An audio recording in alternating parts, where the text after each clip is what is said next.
Friends, இன்னைக்கு நம்ம Karnataka கூர்க்ல அமைஞ்சிருக்க mountain view coffee தோட்டத்தை பத்தி பார்க்க போறோம். இந்த இடம் அதோட பறந்து விரிஞ்ச அரபிகா ரோபஸ்டா காஃபி தோட்ட சரிவுகளும் பரந்த மலை காட்சி முனைகளுக்காக இந்த இடம் புகழ் பெற்றிருக்கு. இது மேற்கு தொடர்ச்சி மலையில மைய பகுதியில ஒரு முழுமையான வேளாண்மை மற்றும் புலன்சார் அனுபவத்தை வழங்குது.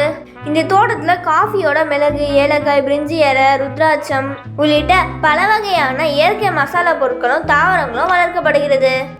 இங்க நமக்கு ஃப்ரீயா அரபிக் காஃபி டிக்கெட்டுக்கு காம்ப்ளிமெண்டரியா தராங்க.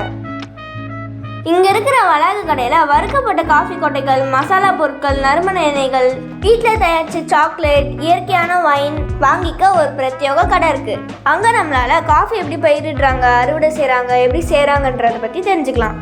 இது கூர்க் மடிக்கேரி பக்கத்துல இருக்க NH 275 ரோட்ல சண்டல்காடு பக்கத்துல அமைஞ்சிருக்கு. காஃபி பழங்கள் பொலிவுடன் இருப்பதாலும் வானிலை இதமாக இருப்பதாலும் இந்த இடத்துக்கு செப்டம்பர்லேருந்து ஜனவரி வரைக்கும் வந்தால் நல்லாயிருக்கும். மறக்காமல் நம்ம கிட்ஸ் சேனலுக்கு சப்ஸ்கிரைப் பண்ணிக்கோங்க.